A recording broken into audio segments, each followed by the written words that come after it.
We are back. Hey, Becky. Hi, Chris. How are you? I'm doing great. Thanks for joining us. I'm so happy to be here. It's been such a great morning listening in on all these conversations and following the chat. I love the interactivity of today. Me too. While Jonathan was presenting, I was like looking at Twitter and answering Q&A, and this is so fun. So thank you for everyone that is collaborating, participating, and please keep the questions coming in the Q&A. So for everyone just tuning in, I'd love to introduce and welcome to the virtual stage Becky Karsh. Becky's the head of people development in the US and Canada for Uber. She brings years of experience from teaching, working in small companies, and building her own startup. So she's guided by her personal mission to build more inquisitive and inclusive workplaces, which I love. Becky has driven both individual and team transformations across organizations of all sizes. So thank you again. Welcome, Becky. Thanks so much for having me. Looking forward to this conversation. Me too. So this one is titled Navigating Massive Cultural Shifts at Uber. And when you and I talked a couple weeks ago, that was the theme from the conversation was, wow, you have been through so many big shifts. And for companies that are much smaller, these shifts can be just, overwhelming. And for you, you've gone through a few of these. Totally. So I've been at Uber for 4 years. In fact, I was there at the very beginning of our people development team when we really started first introducing the idea of development to Uber. And it has been a roller coaster, I would say, a series of ups and downs. And I think that even though Ubers have been very public and in the news, I imagine that it is not uncommon for companies, especially startups, big and small, to go through their own version of the roller coaster. So I think that understanding how to navigate these shifts and these changes. I mean, what we're going through right now, just a massive global change. It takes a lot of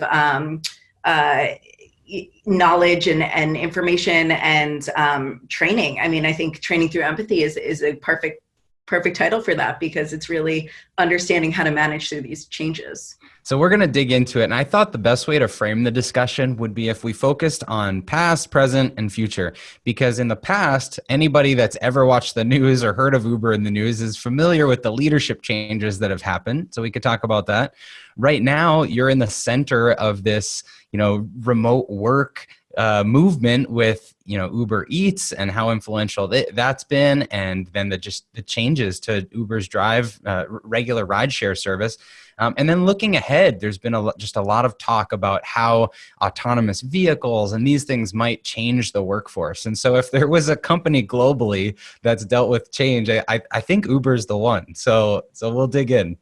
Great. Yeah, it's definitely been a very public version of changes.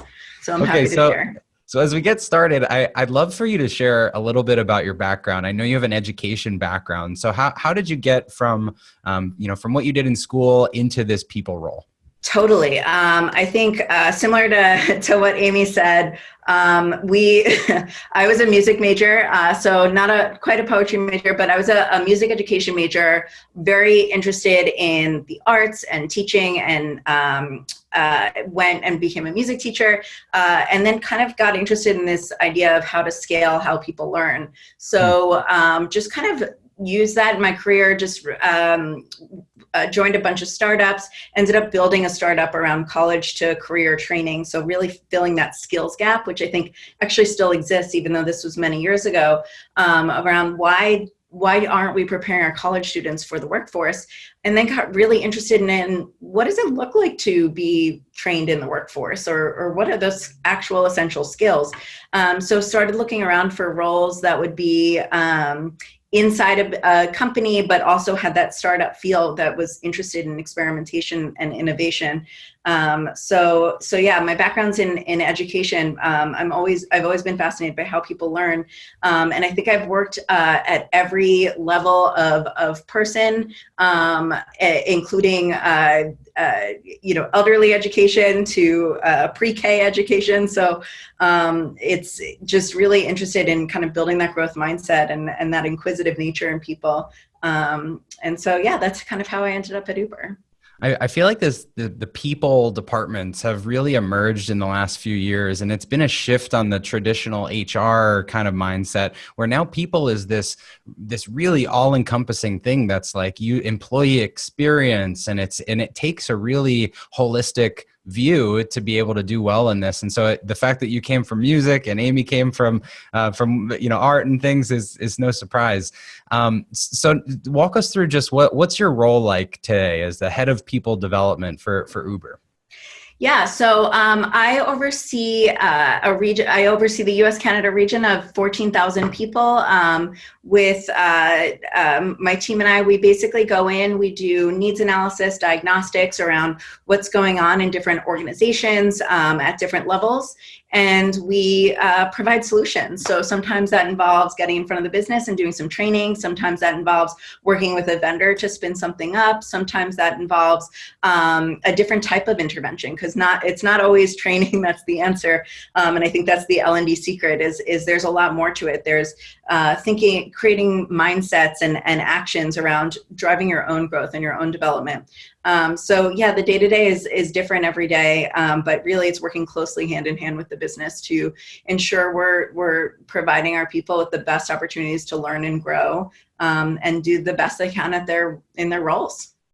And is that investment in people across the entire organization, from employees to drivers? How do you think about investing and growing people?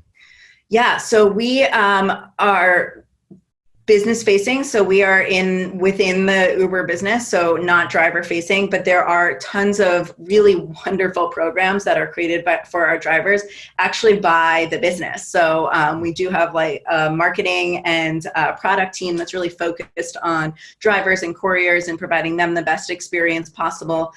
They launched I think it was last year or 2 years ago, a partnership with ASU, which was, providing benefits around education. So we definitely care tremendously about our drivers and couriers. But my personal role is looking after the folks in the business. The business of running the business. Business of running the business, yes. But that is a common question I do get asked. So, all right. So let's pivot then into change. When you think about just change in general, you've been through a lot of them. Does Uber have a specific framework or an approach to how you deal with change? Yeah, I think there's a few ways that we really think about change. One is thinking about change along a framework we provide for managers. And I heard managers come up so much today, and it really is true. They are the pulse of the organization, right? You have managers who are managed by senior leaders and are managing big teams, and they really have to be the driving force. So we equip them with some frameworks to use. And one very common one that I'm sure folks on the call may have used in the past is the Kubler-Ross change curve. And that was developed in the 1960s to talk about grief, this 5 stages of grief that might be more common. And our team really simplified it into these 4 areas, thinking about how you go from the initial shock of a change into this place of commitment. And it really is not linear, right? You're not just all of a sudden, oh, change happened, I feel great, I'm going to go back to work. And I think a perfect example is this, the magnitude of the scale of which we're dealing with the COVID-19 crisis. I think that a lot of folks really experienced in that first week, what's going on? Like, I don't even feel, I can't work, or, I have these other extenuating circumstances. There was so much confusion around that time that it really, the change curve, I think, really helped our managers navigate through that, which is just to briefly highlight the 4 stages that we share. There's a lot of different versions out there, but we shared the first stage being denial, that initial shock, and then kind of this confusion, denial, I can't deal with this. And then there's goes into resistance, which is kind of a dip down low.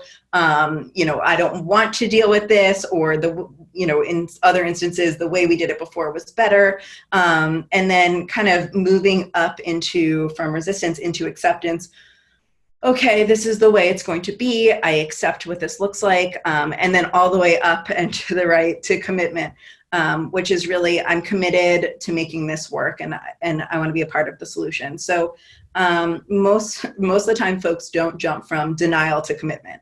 And so if you're a manager and you're equipped with this, you can say, you can even use this with your teams. Hey, what stage of the change curve are you in? Where are you with this crisis, or where are you with this org change, or leader leaving, or it's a really nice tight framework that you can use as a manager and for yourself. That is a great process. I wouldn't have thought to ask someone what stage they're in and present that, but just having that simple framework, it lets you identify where someone is at and how they're dealing with it. And I'd imagine everyone on the team is going to be dealing with it on a slightly different timeline. So it's not a blanket approach, right? Totally. Yeah, I think that it's really understanding where people are at any given moment. I think that a lot of folks talked about today that human connection, that human interaction. And it's really in these small moments of kindness and understanding and check-ins in a one-on-one kind of setting where a manager can provide support and say, where are you with this? And everyone kind of has their own different situation. And I don't think any situation is better or worse. They're just different. And some people have been through lots of change, right? And have a huge appetite, right? You're an adventurer, as Amy and Jonathan were talking about. You have a huge appetite for change, and some people just don't. And both are great. Like, we should have diversity of appetite for change. And it's just in how we support it that I think is really critical. So as companies or leaders that are, are watching this, when you see a big change coming down the pipeline, at what point do you need to, plan the communication strategy? And, should the people teams be part of making those decisions, or, how has it been done well or not so well in your experience? Yeah, I think both. I think it just depends on the situation, and depends on kind of the, obviously Uber's had change big and small.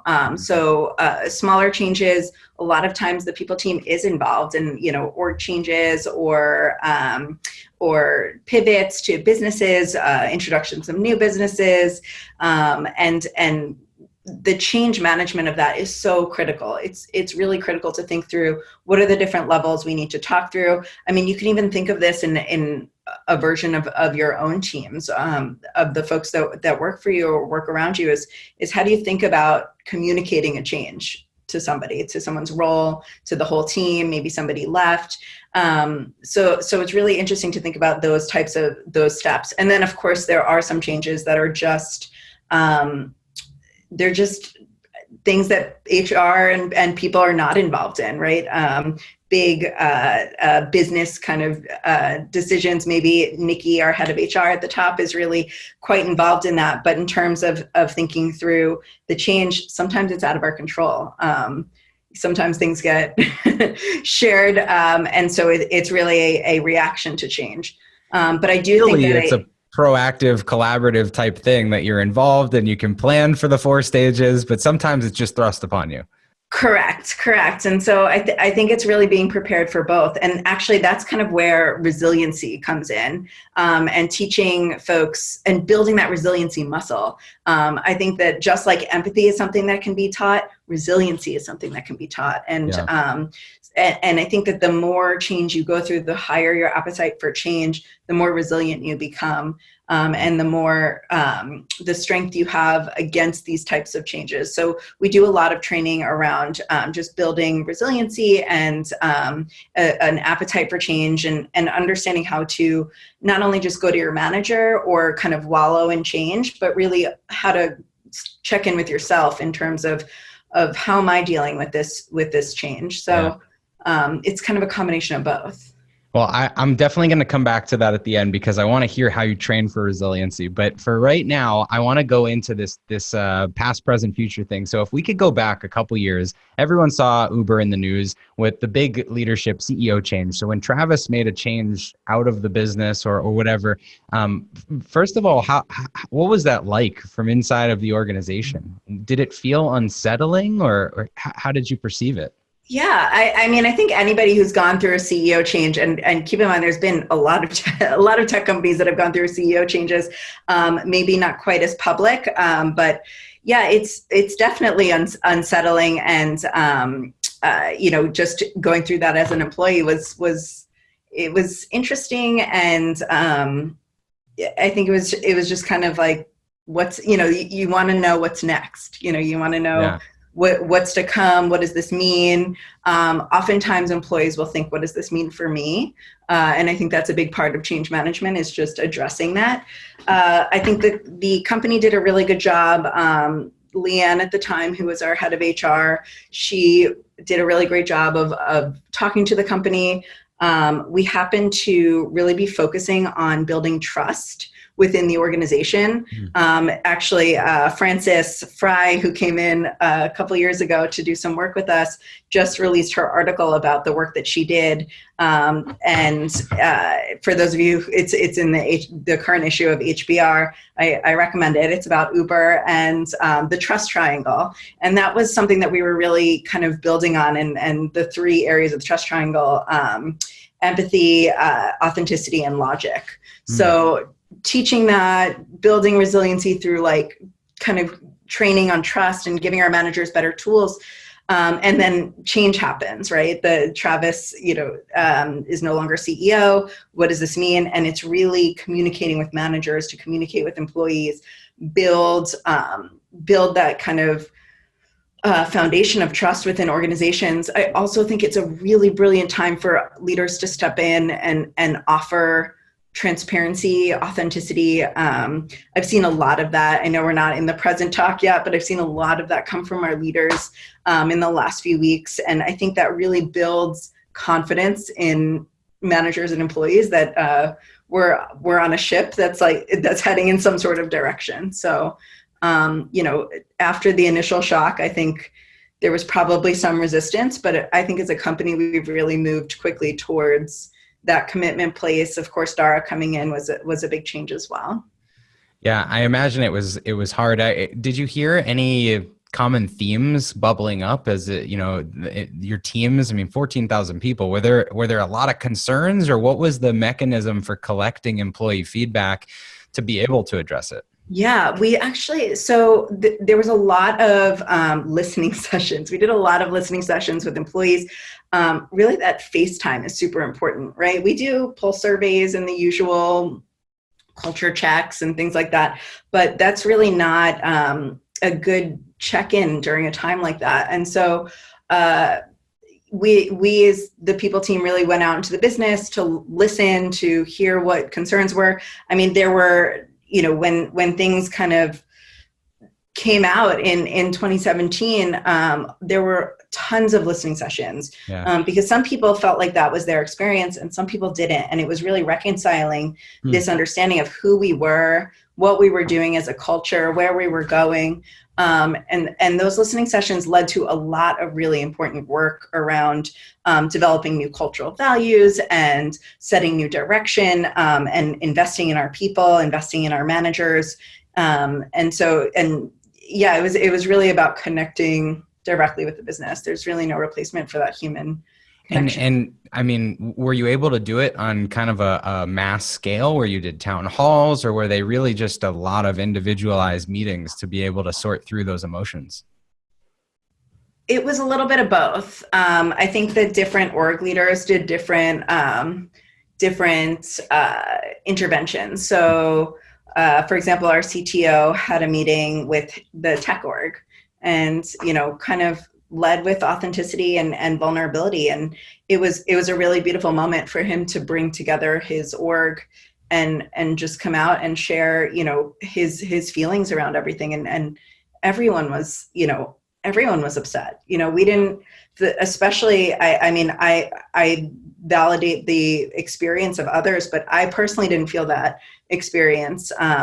And so it was a confusing time for me as well. So there were big town halls like that. And then there were smaller things, some focused on, bringing together employee resource groups, different women at Uber and different religions at Uber, just kind of hearing from different groups and hearing from different different representatives. So it was kind of a combination. It was definitely important to not take action too quickly. I think that's a mistake that companies often make is there's a problem, and so they take action, but that's often a reaction and not necessarily the right response. And it can feel cold. If you just act right away and you haven't given people time to process, I think it feels cold. So, any big change like that is definitely an opportunity for the company to sort of set the new standard and say, here's what we're doing now. I remember the commercials that started coming out on TV with Dara and the public messaging. I'm sure there was also internal messaging. So how did you start to pivot and say, here's what we're all about now, here's how we're going forward? I don't think it was a moment in time. I think it took a lot of time. In fact, I would say this moment in time has been just like watching Uber step up during this COVID-19 crisis has just been an incredible moment in our life cycle. And over the last 4 years, I haven't seen anything like it, right? Even in that moment of when Dara came on and was like, we have, we're going this direction, we set new values, we set new terms, all of that. It's hard to come off as authentic, even if it is, right? Because we were coming off of such a big negative experience from internally and externally. It's hard for that to really break the noise, but I think it was starting to scratch the surface. I don't think he was trying to claim that we were something we were not. But yeah, it was definitely an interesting transition. And I think it takes time. I think it takes time to build brand loyalty, as we all know. But also I think that internally, we went through a lot of changes. We continue to go through a lot of changes. So it was not, it wasn't just that moment in time that kind of shifted. But I think that the people who were in that commitment phase, myself included, were like, okay, what can we do? Let's do this. Like, we believe in this mission. We believe in Uber. How can we help? And so it really took a company of folks who were believers to kind of propel us forward. So if that shift was over time and gradual, the newest issue, the COVID-19 was more overnight. And I think maybe the difference between these two is, when there's a leadership change at an organization, some part of the team knows it's coming or is involved in it, and then it trickles out and you respond or you react to the emotions. Whereas when something like this happened, this kind of took everyone by storm instantly. There was sort of no trickling out of this. So, let's go to the present. And I guess just more generally, how have the last 2 months or month been for Uber? Yeah, I mean, there's a couple different perspectives. There's the external and the internal. I'm super proud of both reactions. Like I said, it's just been a really amazing time to watch our leadership step up. The transparency that I've seen from our leaders and the vulnerability just in general. I think I remember the first week we came on an all hands, and we had our leaders basically say, we don't know what the future holds, right? We don't know. And I think that type of vulnerability is rarely expressed by CEOs and leaders. Usually as a CEO and as a leader, you want to say, this is the direction, and we know exactly what's going to happen. But I think that feeling like we were all in this together was a really proud moment. And then, of course, they shifted into a gear of, we have this international network of business, and we can really make a difference. We can really help. And so there was a whole movement to shift towards what can we do to help, and how can we make a difference here. And then, of course, internally, the first thing we did, we kind of spun up some live trainings. The first 2 weeks, I think I did more live virtual trainings than I've ever done in that short span of time at Uber. But really building virtual community around giving equipping managers and individuals with the tools that they need. So talking through how to navigate through change. Of course, policies weren't even created yet, right? The first week, you don't have a policy on parenting and working. You didn't even think that would be a thing. Everyone does now. Now that's in every handbook. Right. There's so many different things that got spun up over the last few weeks, but that initial first few weeks was really a lot around of just support. We're here. We're going to open up these Zoom calls and all of that. So it's super, it's really about that feeling of support, giving that support to the business from a people team.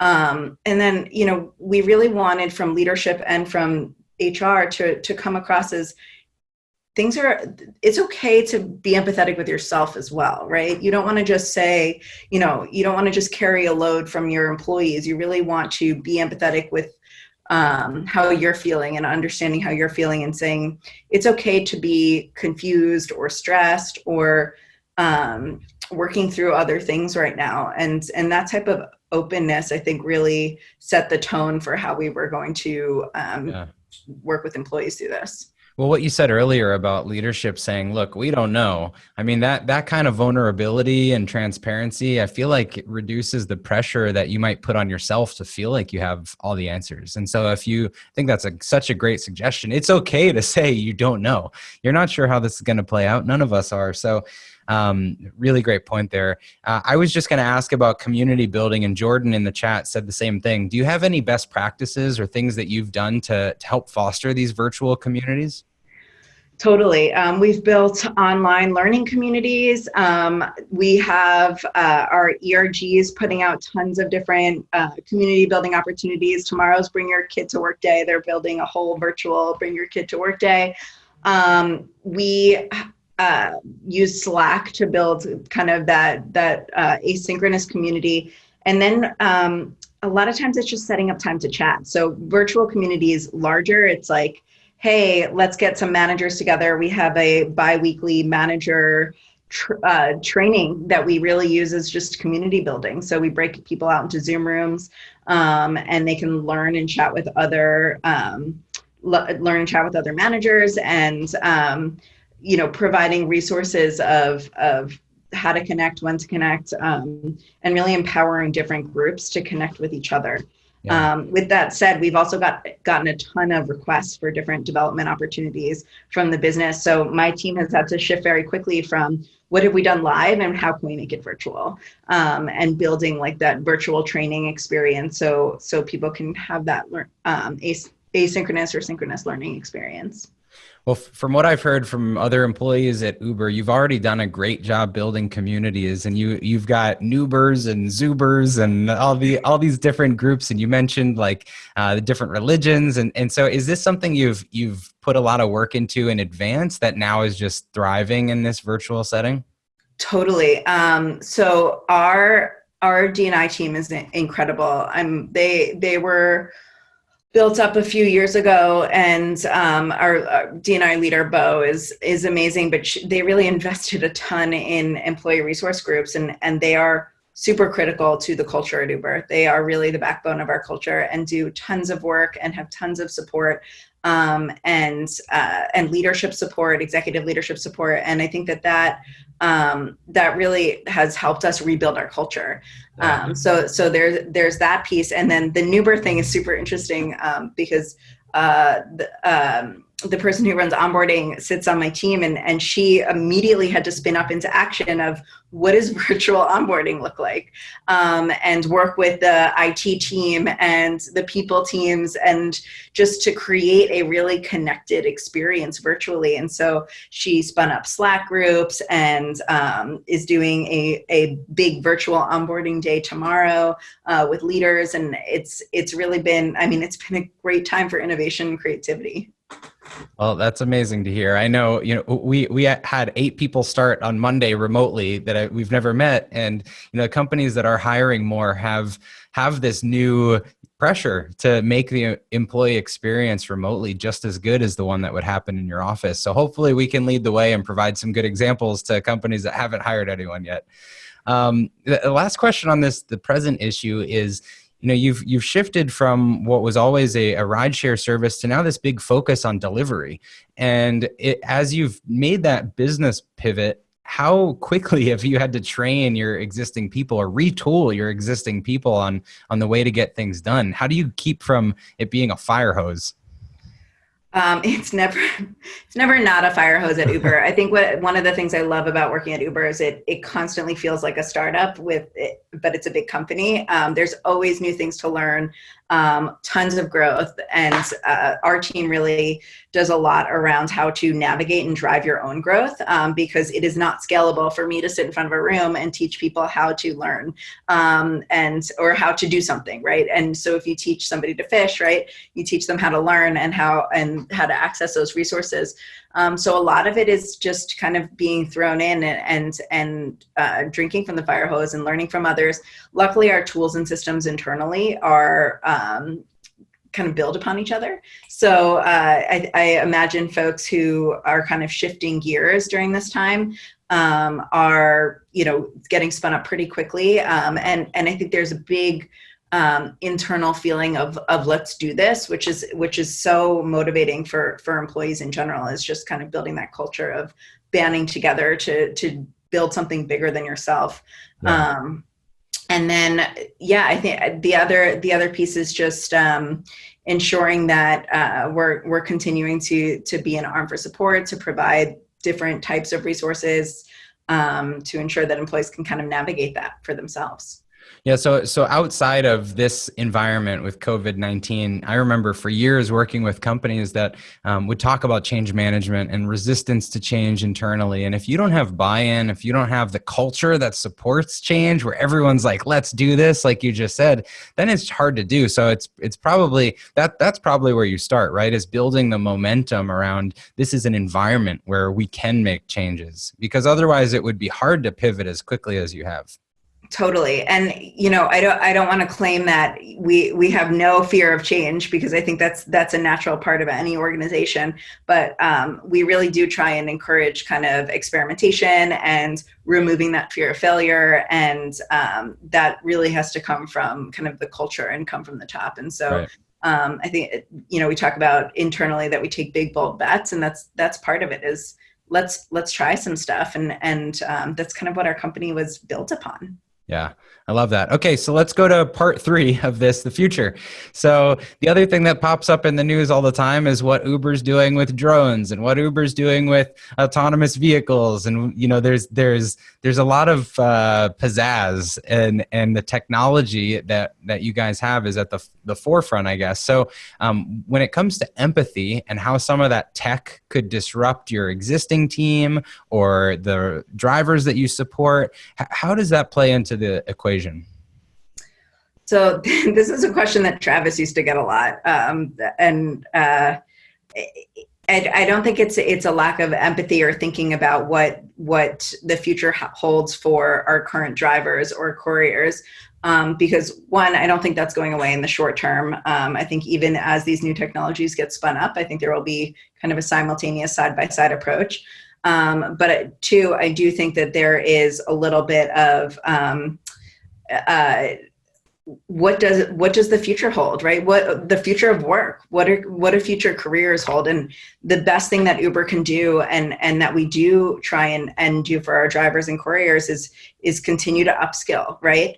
We have a huge internal program around our community specialists, which are community operators, of training in new skills and hiring them into Uber, for different roles, different operational roles, different sometimes engineering roles, product roles. Those types of things are super important, and it's not necessarily an Uber thing. It's kind of a future of work thing. Is how do we continue to upskill folks to think about what the future of working looks like. I think in the short term for drivers and couriers, this work does not go away. But I do think that our current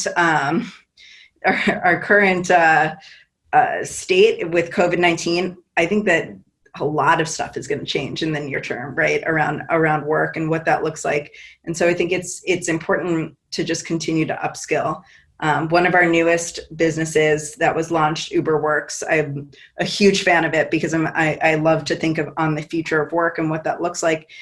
And it's really on that kind of, how do you provide these just-in-time jobs and opportunities for folks? And I think the gig economy is only going to get bigger, and I think there's only going to be more opportunities within that.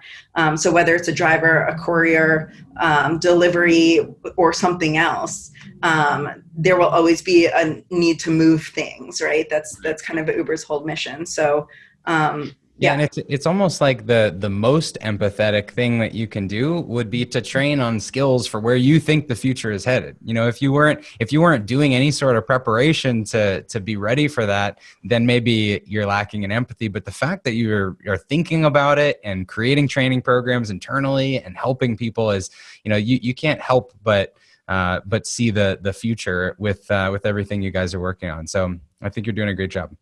We've got a bunch of questions that are coming in, but I'll start by going back to the one I asked at the beginning that I postponed, which is, how do you train resilience? Yeah, I think that resilience, just like change management, it's kind of a thing that you provide some frameworks for around how to think about building an appetite for shifts and change and your response, and measuring your response, and understanding kind of introspectively what your appetite for change is, and then applying it. I something called the G.I. Joe effect came out of Yale researcher. I don't know if you've heard of this, but I guess G.I. Joe used to say, knowing is half the battle. And the researcher at Yale, actually says that's not true. Knowing is not half the battle, it's applying it. And as learning professionals, we know that that's the case, right? We know that when you apply something, you learn it. So for us, any sort of training, we think of the 70-20-10 a lot, right? We think of, and you know, whatever you feel about those ratios, the bulk of learning happens on the job. And we think of ourselves as like a resiliency training is like a 10% thing. So it's giving people the tools, right? It's giving people the change curve or the trust triangle, and then saying, here's how to apply it in these times of change. And I think that the more change we go through as a company, the more resilient we become as a company. And I think that our current response to what's happening is kind of an example of that, of how we've built resiliency over time.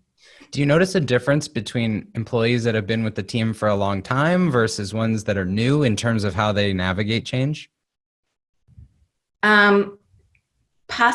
I think that it also depends on kind of folks coming in may have a super huge appetite for change, right? That might be why they're joining. And then, of course, people who have been here a long time may still be kind of in that place of, Amy talked about like needing certainty, which is definitely kind of a response to change. Is I need something concrete, and you know, the idea is not to change your idea of how you approach that, but it's kind of, okay, why am I reacting like this, and how can I build certainty from change, or how can I build what I need and what my team needs from our current moment? I love that. Okay. Let's see. Rui asks, what does Becky look for when hiring specifically for her team? So someone wants a job, I think, but what do you look for? I actually have two criteria. It goes beyond this, but two criteria that are absolutely non-negotiable. One is humility. I think that bringing humility to a job is just, you can't teach that. And I think that wanting to be a part of something bigger than yourself, wanting to contribute, not taking things personally, that's just such an important part of being on a team. Adam Grant had a podcast about this around the superstar. And I just think that it's such a myth around the superstar of like, you need a team of superstars. No, you need a team of teammates, right? You need the teammates. And the second is a willingness to learn. I want people to come on our team, be curious, be wanting to try things. I love experimentation. I love encouraging the team to go out and try new things. So humility and a willingness to learn. Of course, I have a team of people development business partners. So there's some specific skill sets I look for as well. But I think that those are two very non-negotiables for me. Jordan's chiming in too, asking for career openings. So I think you've got a pipeline opening up over here. Amazing. Let's see. How do you work on removing the fear of failure for employees? That is such a great question, and so important to me, especially. I love experimentation, and I love pushing people to try new things, and not everybody has an appetite for that. And I think that stems from them feeling like if something goes wrong, there's a failure there. So one, it's as a manager, just building in that culture of it's okay. Not only is it okay to fail, it's encouraged to try things and fail. I always say to my team, if we're not failing even a little bit, then we're not trying hard enough. We're not pushing ourselves. We're not pushing the limits. And I think it's okay to learn. I think it's important to learn from failure, right? You're learning. You're taking these lessons, and I think I saw somewhere that not calling it failure might help. I still call it failure because I don't have a strong reaction to that word. I think of it as a learning experience, but you could try that, calling it something else. But I think that encouraging people to think bigger, try bigger things, and then just being super supportive when things don't go well and highlighting it. I think they saw somebody in a team meeting would highlight their failure of the week or things like that. I think that making it part of the culture of, hey, I tried this thing and it really fell flat. And, I think one of my reports on our team yesterday talked about how he was doing a training and he tried to make a joke. And I just think that those types of things are so important. It's just keeping it light, I would say. I love it. If you're not failing a little, you're not pushing the limits. I'm going to write that down. Is it t-shirt worthy? It's t-shirt worthy. You got it. I love that. Let's see. Matthew says, great point about putting a focus on humility. Would love to know your specific strategy for feeling that out through the interview process. So how do you identify humility? That's a really good question. I think that managing teams and building teams is so interesting. So I've seen our people development team be built from a team of, 6 to 48. So I've seen lots of people be hired. I've seen lots of people come and go, and, have had to make those decisions myself sometimes. And it's not a science yet. Somebody is probably building something around it. But it's really a feeling you get from interviewing a lot. So you interview folks, you can get a feeling even from a resume, of how people talk about things. Did they talk about they did it or we did it, right? Because very, very few times did somebody do something completely by themselves. Even I wouldn't credit any of the work that I talked about today to just me. We have a huge team of incredible people development professionals working at Uber. And so I think that it's just how folks talk in an interview, how they credit other people, how they say they've worked with other people. And of course, I don't get it wrong. I don't get it wrong all the time. I don't get it right all the time. Hopefully most of the time I get it right, but sometimes you get it wrong. And that's when radical candor comes in, of course. Yeah. I love Tim Scott.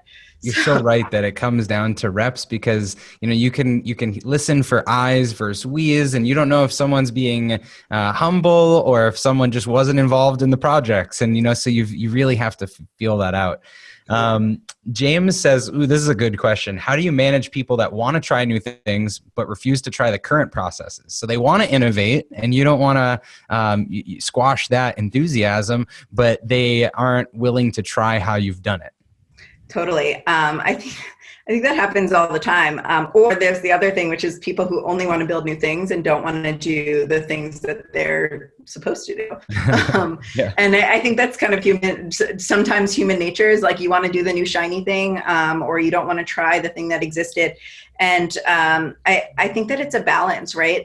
It's a lot of times we put processes in place or things in place for a reason. And I always like to say to my team, don't just accept things because it's the way they are. But if we find out that it's the way they are because of a reason, there's no reason to reinvent the wheel. And then it gives us open space to do something new, right? Yeah. It doesn't always have to be on that thing. I often like learning from what other teams have done and building upon kind of what it currently exists. I think that that's a playground in and of itself.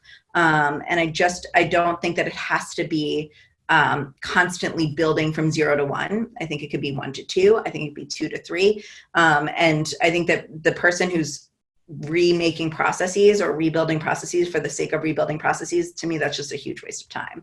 And so again, radical candor, why are you doing this? And I think part of it also is building roadmaps, setting expectations, and ensuring that people are working towards the common goal.